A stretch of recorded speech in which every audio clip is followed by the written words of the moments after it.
from one dad to the next. I see you, ensnared in the thick of life, caught in the whirl of the daily strife. I send this as a cautious reminder. Don't forget to live. Let laughter fill your evenings. Let games replace the meetings. For as the years like water flow, it's these moments that make life glow.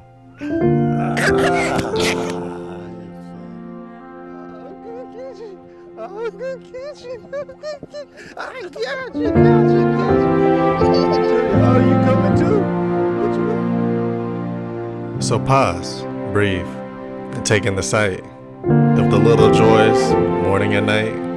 For living is not just the fight, but loving, laughing, holding tight.